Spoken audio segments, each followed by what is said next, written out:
আচ্ছা, কেন এত দেরি হচ্ছে? এই প্রশ্নের উত্তর তো আমি দিতে পারবো না। এই প্রশ্নের উত্তর দিতে পারবেন মুখ্যমন্ত্রী মমতা বন্দ্যোপাধ্যায়।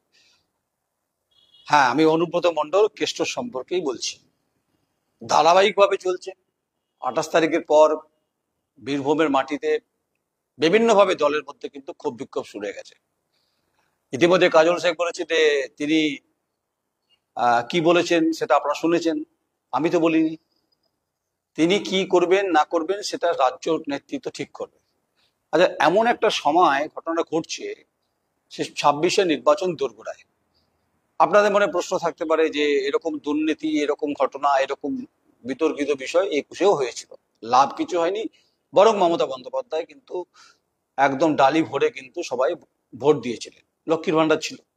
কিন্তু এবারে যে ঘটনাটা ঘটলো, বিশেষ করে যখন সারা বাংলায় আরজি করে ইস্যুতে যখন উত্তপ্ত হয়েছে, ঠিক এই জায়গায় দাঁড়িয়ে আইসি বোলপুরকে যে ভাষা আক্রমণ করেছে, তাতে কিন্তু এখন অব্দি তাকে গ্রেপ্তার করতে পারেনি। বিভিন্ন ধারা উপধারা দিয়েছে পুলিশ, কিন্তু এসডিপি অফিসে যাচ্ছেন না কেন? আচ্ছা, যিনি বেড রেস্টের কথা বলেছেন সেই ডাক্তার, তিনি বাড়িতে নেই। রামপুরহাটে তার বাড়িতেও সংবাদপত্র গেছে, পাওয়া যায়নি তাকে। তাহলে মুখ্যমন্ত্রী মমতা বন্দ্যোপাধ্যায় চুপ করে আছেন কেন? তিনি কেন ব্যবস্থা নিতে পারছেন না, এটা দল বলতে পারবে। আচ্ছা, সেখানে দেখুন তৃণমূল ছাত্র পরিষদের যে নেতা, সে কাক ভরে পৌঁছে গেছে থানাতে। যদিও বেলেবেল সেকশন, তার বেল হয়ে যাবে, এমন কিছু বিষয় হয় না, বেল হয়ে যায়। কিন্তু তাহলে আচ্ছা, বলবেন হয়তো পুচকে নেতা, চারানার নেতা, তৃণমূল ছাত্র পরিষদ, ও কোনো ব্যাপার না। আচ্ছা, এই অনুব্রত মণ্ডল, তাকে রাখতে হবে, তাকে ফলে ফুলে ভরিয়ে রাখতে হবে। তিনি যতই কদর্য ভাষায় আক্রমণ করুক না কেন, তিনি যতই কবি শঙ্কর ঘোষকে বলুক না কেন, বা হয়তো রবীন্দ্রনাথ ঠাকুর সম্পর্কে যদি বলে থাকেন, যদিও সে সাহস হবে না, তাহলে বাঙালি সমাজ কার্যত বিরক্তই হবে। অনুব্রত মণ্ডল কোথায়? অনুব্রত মণ্ডল বাড়িতে আছে। অনুব্রত মণ্ডল কি করছেন? বেড রেস্ট নিচ্ছেন। অনুব্রত মণ্ডল কার পরামর্শে চলছেন? নিশ্চয়ই ওপরের পরামর্শে চলছেন। কার পরামর্শটা সেটা? সেটা দলনেত্রী বলতে পারবেন, আমি বলতে পারবো না। আমি তো বোলপুর থানার আইসিকে এই অশ্রাব্য ভাষায় গালিগালাজ করিনি, গালিগালাজ করা আমার অভ্যাস নয়। তাই তৃণমূল ছাত্র পরিষদের সঙ্গে কিন্তু অনুব্রত মণ্ডলকে গলাবেন না। কিন্তু এদিকে ঘেটে লাট হয়েছে, এবং অনুব্রত মণ্ডলের মানে জনান থেকে যা জানা যায় যে তিনি তার যারা অনুগামী, তারা কখনো কখনো দোদুল্যমান জায়গায় দাঁড়িয়ে তারা ভাবছে কোন দিকে যাব, কাজলের দিকে যাব নাকি অনুব্রতর দিকে যাব, কার বাজার এখন ঠিকঠাক আছে। ফলে থরহরি কম্প, একটা ভয়ঙ্কর পরিস্থিতি। আর সেখানে পুলিশ নীরব দর্শকের ভূমিকায় রয়েছে, নাকি পুলিশ হাত পা বাঁধা। যদিও আবার বলছি, যে ধারা উপধারাগুলো হয় সেগুলো বের হয়ে যায়, কিন্তু বাংলা সমাজকুলকে কাছে তো কাঁপিয়ে দিয়েছে, নাড়িয়ে দিয়েছে অনুব্রত মণ্ডল কেষ্ট। যেহেতু মাথায় তার অক্সিজেন কম যায়, আমরা ধারাবাহিকভাবে সংবাদ পরিবেশন করছি, বিভিন্ন মাধ্যমগুলো করছে, কিন্তু আবার আমাকে বলবেন না যে আপনি ইন্টেনশনালি করছেন। না, আপনি যদি গালিগালাজ করতে পারেন পুলিশকে, অবশ্যই আমারও সংবাদ করার গণতান্ত্রিক অধিকার আছে, তাতে আপনার কিছু করার নেই। আপনি বলেছেন, আপনাকে তার ডিভিডেন্ড গুনতে হবে। বলবেন যে ফেক, সাহস পাননি অবশ্য বলতে, ডক্টরস ভিডিও, ফেক ভিডিও বলতে সাহস পাননি। আমি কিন্তু ফেক ভিডিও করছি না, ডক্টরস ভিডিও করছি না, এআই করছি না। আমি যা বলছি, অনুব্রত মণ্ডল মহোদয়, আপনি এখনো গ্রেপ্তার হননি। পুলিশকে গালিগালাজ করার পর তাহলে মেরুদণ্ডের প্রশ্ন আছে কেন? পুলিশের কি মেরুদণ্ড নিয়ে প্রশ্ন উঠছে?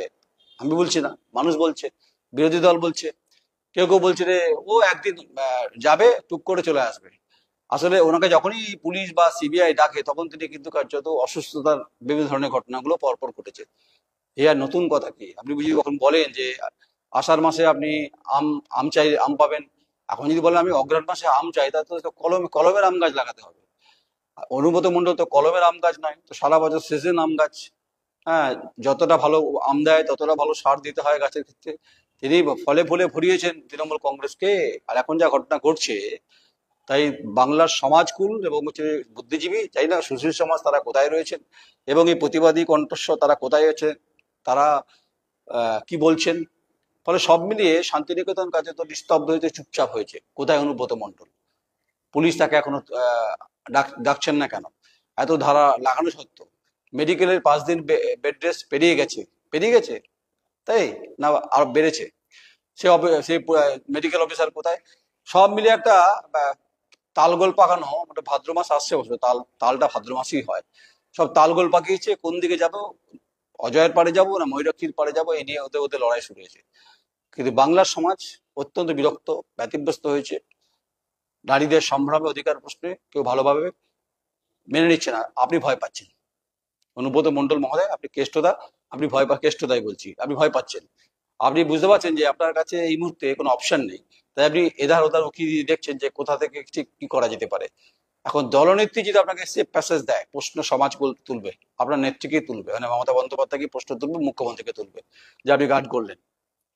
এখনো গার্ড করার মেন্টালিটি আছে কিনা বলতে পারবো না, কিন্তু এত বড় 26 বিধানসভা বীরভূমে কি হবে? এবার দল ঠিক করবে, দল কি করবে। এই সব মিলিয়ে মোটামুটি তাল এখনো পাকেনি, তাল আসেনি, সবে ছোট ছোট করিয়ে এসছে, আমের বাজার চলছে, এবার ফজলি আম আসবে। কিন্তু আপনি যে রাজনৈতিক যে ফজলি আম বাজার মোটামুটি গরম করে দিয়েছেন বীরভূমের মাটিতে, দেখুন না কি হয়। আপনি কি যাবেন, নাকি আপনাকে ব্যবস্থা নেবে পুলিশ? সেটা আপনার দলনীতি ঠিক করবে, বা আপনার প্রশাসন, আপনার পুলিশ, মানে আপনার সরকারের পুলিশ, মুখ্যমন্ত্রী বলবেন। আপনি বললে তো হবে না, যে আপনার রাগ হতে পারে, সংবাদপত্র সবাই হাত দিয়ে লেগে পড়েছে, আপনি কুকথা বলবেন। হ্যাঁ, আপনি সুকথা তো বলেননি, তাহলে সংবাদ তো হবেই, এটা তো কর্তব্য। যদি কেউ সংবাদ না করে, তারা মেরুদণ্ডহীন সাংবাদিকতা করে। আমাদের মেরুদণ্ড ভাই সোজা আছে। আমরা মনে করছি যে যে কথা আপনি বলেছেন সেটা কুকথা, এই কুকথার কোনো ক্ষমা নেই, ক্ষমাহীন অপরাধ। এটাকে কিভাবে শাস্তির জায়গায় পৌঁছবে সেটা ঠিক করবে পুলিশ, ঠিক করবে মমতা বন্দ্যোপাধ্যায়, আমি ঠিক করবো না। নমস্কার, আমি নয়ন রায়।